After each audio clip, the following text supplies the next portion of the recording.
L'Agence nationale des bourses du Gabon a engagé récemment des réformes, parmi ces dernières celles visant à améliorer le processus d'ouverture de la plateforme e-bourse pour le compte de l'année académique 2021-2022, mais également la procédure de demande de bourse. Pour en parler avec moi sur ce plateau de complément d'information, Monsieur Jérémy Mikombo, conseiller technique du directeur général de l'Agence nationale des bourses du Gabon. Bienvenue, Monsieur Mikombo. Merci, madame. Avec vous, vous n'êtes pas seul, Monsieur Arnold Mizeli, chef de service des systèmes d'information, sécurité et réseau à l'ANBG également. Bienvenue à vous également. Merci, madame. Écoutez, messieurs, avec vous, complément d'info, c'est parti.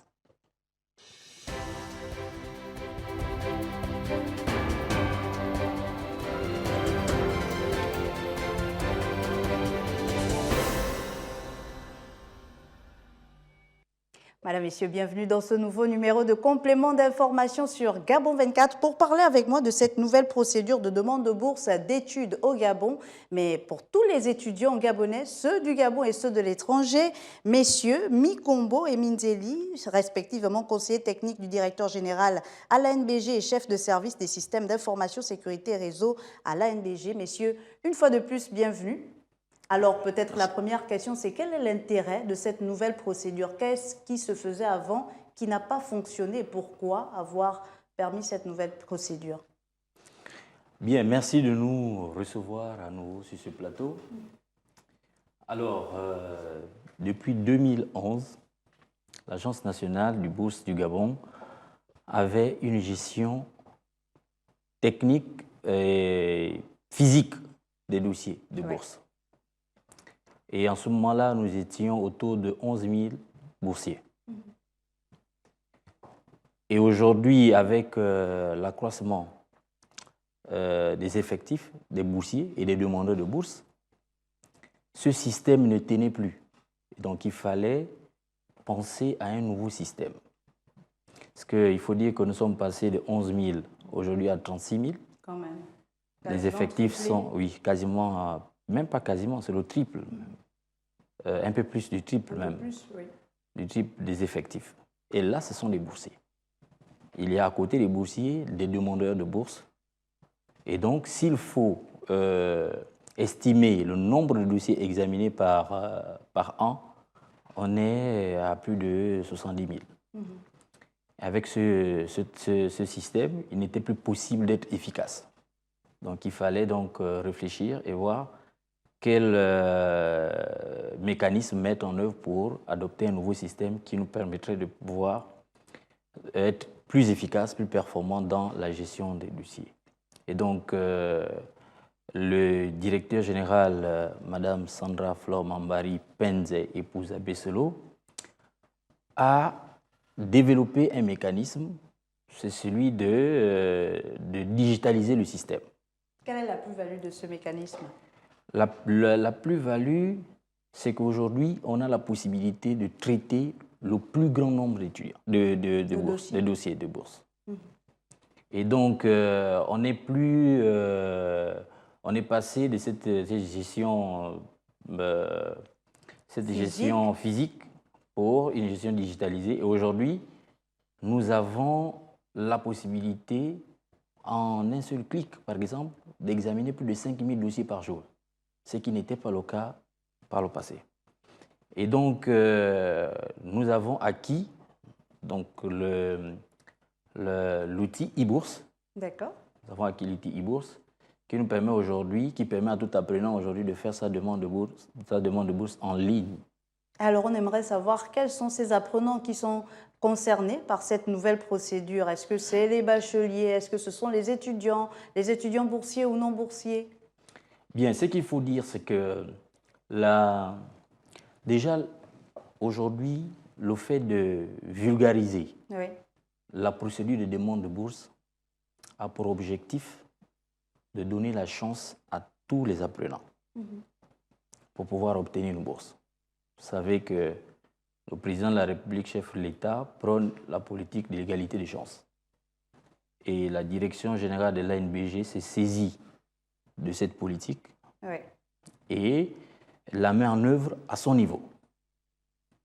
Donc, aujourd'hui, cette vulgarisation que nous faisons de cette procédure de demande de bourse rentre dans logique. Les cibles, ce sont tous les apprenants. D'accord. C'est-à-dire, nous avons d'une part les étudiants et d'autre part des bacheliers. Avant, c'était les étudiants et les élèves de classe de terminale. Aujourd'hui, nous avons estimé qu'il était important de ne prendre en compte que des bacheliers. Donc, voilà la pourquoi, procédure se fera après le bac. Voilà pourquoi la procédure pour ce qui est des bacheliers se fera après le bac. Mais pour les étudiants, elle commence le 1er juin, donc dans quelques jours, et s'achèvera le 31 juillet. Donc, ils en auront pour 2 mois. Donc, ils ont 2 mois pour pouvoir effectuer leur demande de bourse, créer des comptes et effectuer leur demande de bourse. Et une fois la période des étudiants bouclée, nous passerons à la période, nous passerons aux bacheliers qui, eux, auront la possibilité de faire la demande de bourse du 1er août au 30 septembre. Pour l'heure, on ne se penche que sur le cas des étudiants. Oui, effectivement, pour l'heure, on est focalisé sur le cas des étudiants. Et là, au niveau des étudiants, nous avons 2 procédures. D'accord. Nous avons la procédure de ceux qui ont des comptes et la procédure de ceux qui n'ont jamais créé de compte. Donc, c'est 2 procédures différentes. Donc, il faut que l'étudiant sache se situer. Est-ce qu'on a déjà créé un compte? Si oui, ils n'auront qu'à dérouler la procédure indiquée pour ceux qui ont des comptes. Et pour ceux qui n'en ont pas, il y a aussi une autre procédure pour eux. Monsieur Minzeli, peut-être avec vous pour parler de ces procédures, puisque c'est de cela dont il s'agit, de cette nouvelle procédure qui paraît quand même assez complexe par rapport à ce qui se faisait avant. Expliquez-nous concrètement, si moi je suis étudiante en licence 3 à l'université Omar Bongo et que je n'ai pas de compte e-bourse, comment je fais? Merci madame.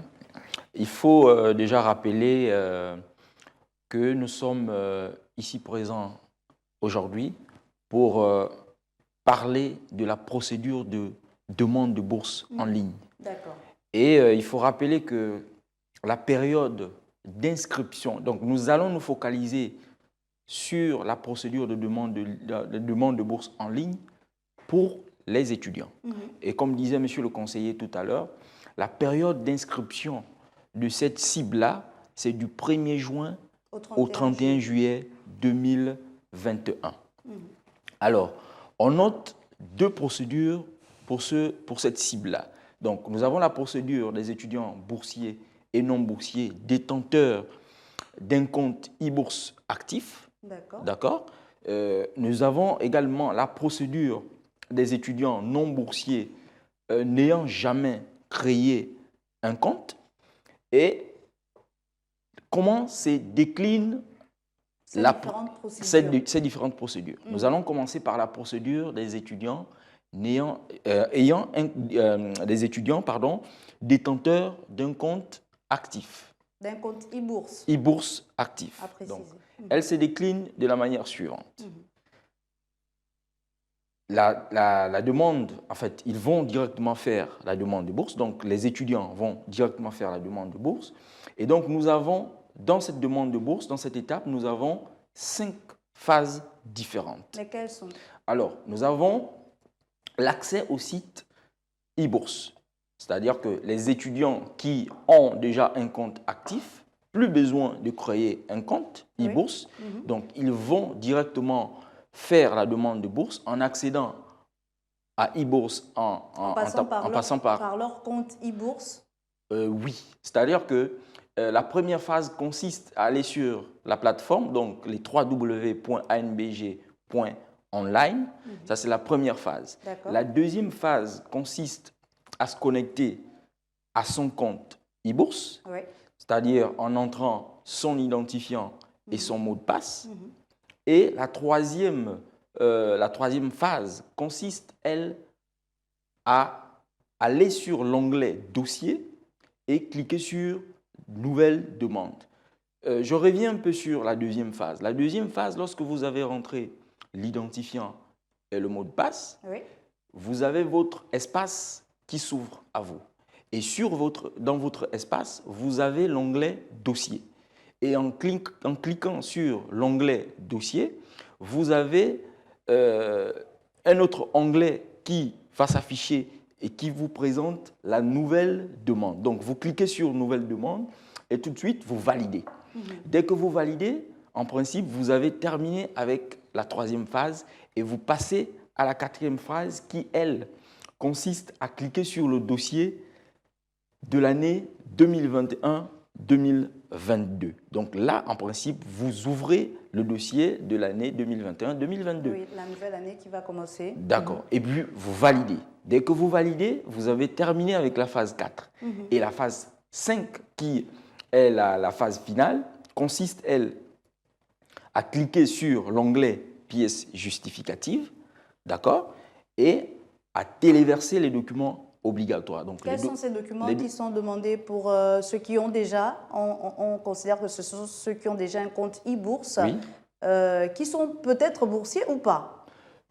Oui, je disais tantôt que cette première procédure que je vous présente ici, c'est la procédure des étudiants ayant un compte e-bourse actif. Donc, qui sont boursiers? Qui sont, ils peuvent être boursiers, disons, ils sont boursiers, mais peut-être pas boursiers. D'accord. Parce qu'ils peuvent ne pas être boursiers, mais ils ont créé un compte qui est actif.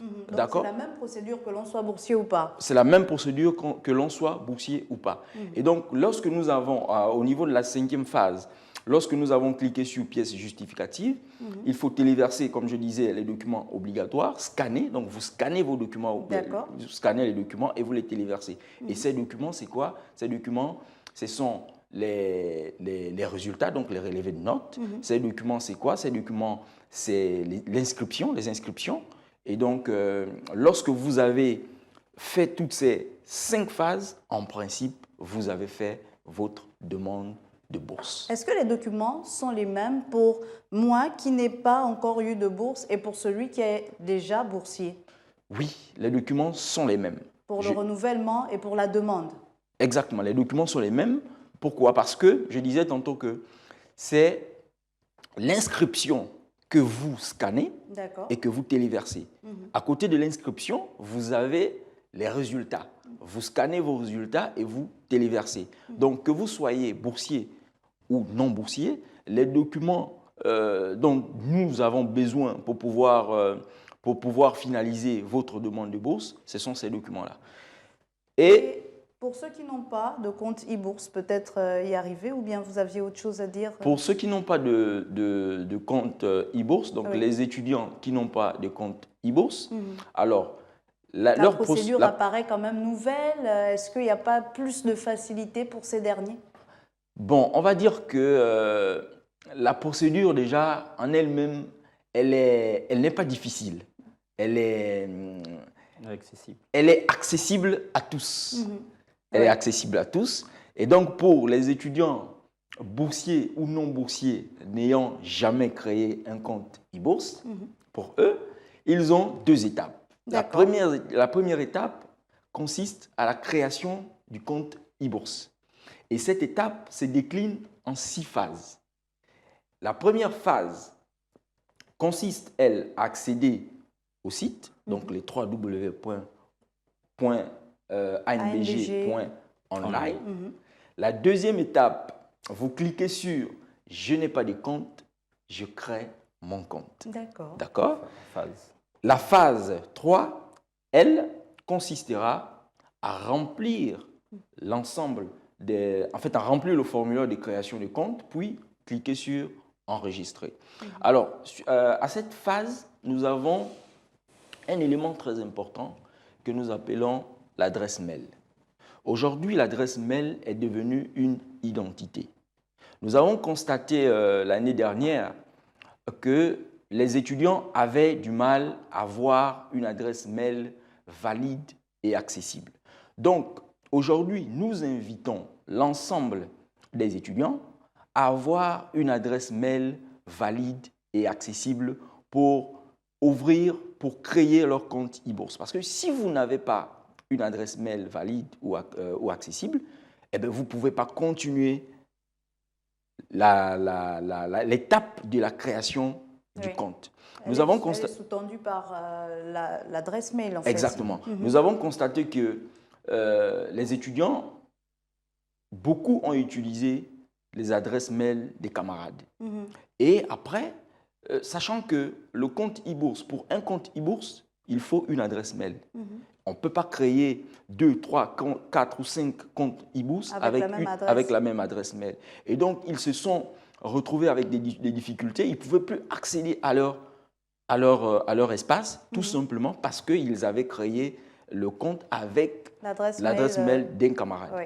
Et donc, la quatrième phase, elle consiste à ouvrir son mail. Donc, c'est pourquoi il est important d'avoir un mail accessible, d'ouvrir son mail, de récupérer le code de confirmation et répartir sur la plateforme e-bourse pour activer le compte. Donc, l'activation du compte consiste à rentrer son adresse mail et à rentrer le code de confirmation que nous avons récupéré dans l'adresse mail. Et la sixième phase, donc c'était la sixième phase qui, elle, consistait normalement à activer, donc à rentrer l'adresse mail et à insérer le code de confirmation et à valider. Et donc la septième phase, elle, consiste à cliquer sur « Document administratif ». Donc c'est une phase que nous avons ajoutée cette année. Donc cette phase consiste à téléverser les documents administratifs. Les documents administratifs est obligatoire demandé par le système, à savoir la photo. D'accord. La photo sur fond blanc.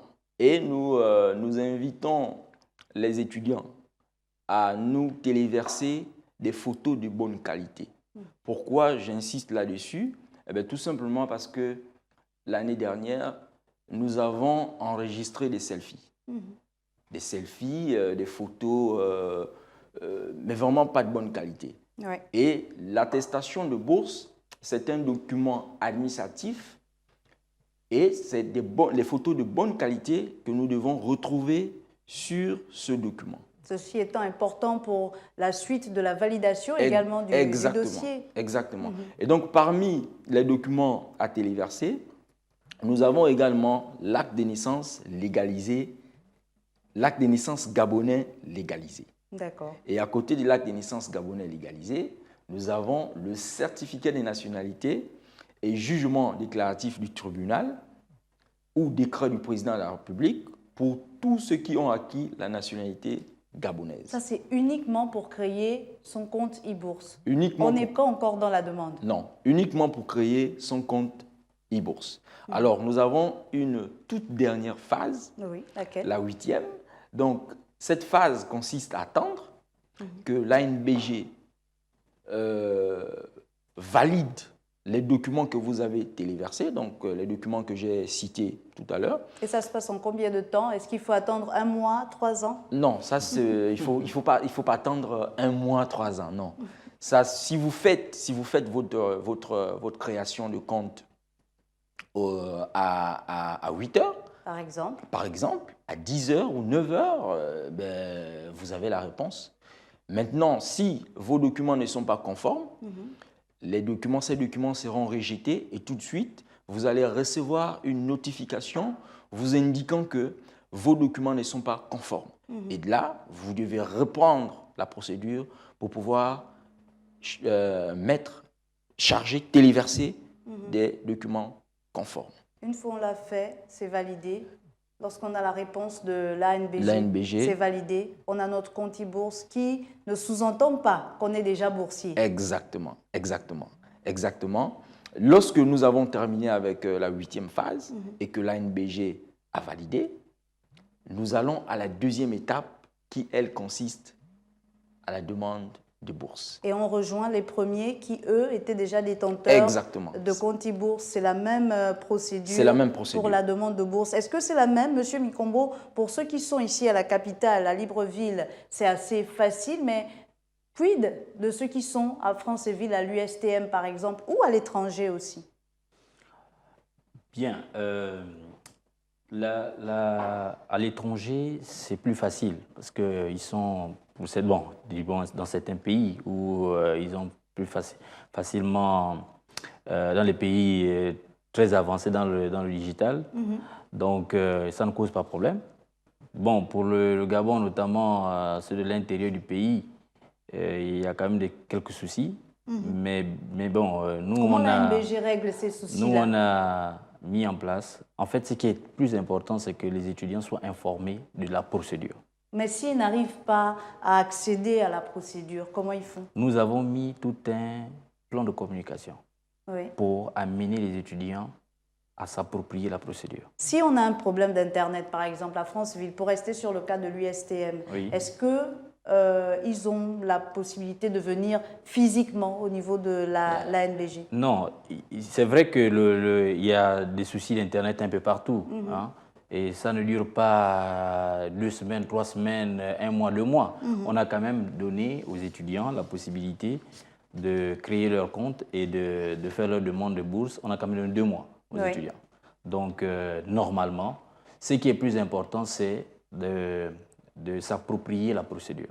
Une fois les étudiants sont appropriés la procédure, je pense que le reste pourra se faire très facilement. Parce que cette procédure est déjà, elle est facile en réalité. Aujourd'hui, le problème il est un peu plus psychologique. Parce que la digitalisation n'est pas encore entrée dans nos mœurs. Oui. Et pour le cas, par exemple, des étudiants qui n'auront pas pu, au soir du 31 juillet, avoir créé leur compte e-bourse ou avoir fait leur demande de bourse? Non, les choses sont claires.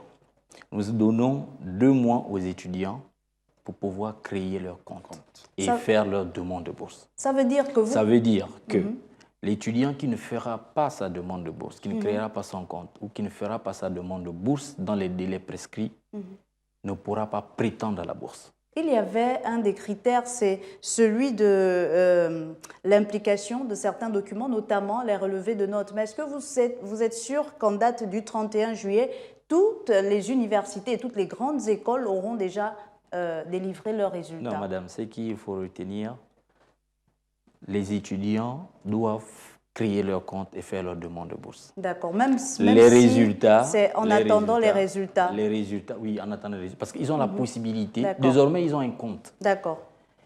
Et ils ont la possibilité de téléverser tous les documents qu'ils veulent. D'accord. L'essentiel, c'est de téléverser les documents demandés par l'application, exigés par l'application. Et c'est des documents qui nous permettent, nous, en back-office, de pouvoir examiner leur dossier. Donc, ils sont informés, puisque dans l'application, nous avons gardé que les documents essentiels pour l'examen d'un dossier de demande de bourse. Donc, ils n'ont qu'à prendre connaissance de ce document et de pouvoir les téléverser chaque fois qu'ils les ont. Qu'adviendra-t-il également de cet étudiant-là qui est en licence 2, qui va en licence 3, donc qui a réussi son palier, mais qui n'a pas fait sa demande de bourse ou son renouvellement de bourse? Mais une chose est sûre, c'est qu'aujourd'hui, on s'efforce de pouvoir vulgariser la procédure de demande de bourse. On le fait pourquoi? C'est pour amener l'ensemble des étudiants à pouvoir faire leur demande de bourse. Est-ce que le logiciel tient compte quand même d'un onglet pour les recours et pour les réclamations? Quand la décision est prise, c'est-à-dire un étudiant a fait un dossier de demande de bourse, la décision, et il faut déjà signaler que quand on fait une demande de bourse, on s'attend à 2 réponses.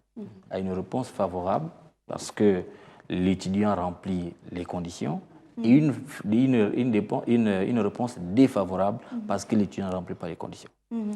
Faire une demande de bourse ne voudrait pas dire systématiquement que vous allez être fait boursier, que le dossier va être examiné positivement au point où la bourse est attribuée à un étudiant. Non. Les étudiants font la demande de bourse, ils s'attendent à ces 2 réponses. Maintenant, si la réponse est défavorable et l'étudiant estime que cette décision ne s'y est pas, au regard des conditions qui sont définies par la loi. L'étudiant a donc la possibilité de pouvoir faire un recours. Le recours, il le rédige et il téléverse sur son compte. Quand il téléverse sur son compte, nous, en back-office, on est informé que l'étudiant fait un recours. Automatiquement? Oui. Nous avons au niveau de l'ANBG un système un peu comme la banque.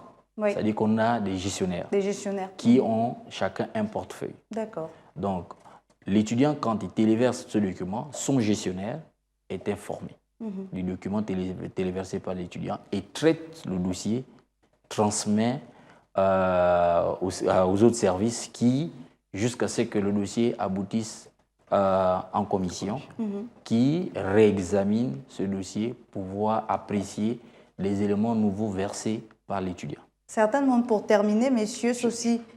oui, monsieur je voulais revenir sur, rapidement, sur la problématique de la connexion Internet. Vous savez, lorsque nous avons lancé ce produit en 2020, on se posait la question de savoir, mais ceux qui sont à l'intérieur du pays, comment ils feront? Comment ils vont faire, oui. Et on s'est dit, mais comment la DGEC arrive à s'en sortir?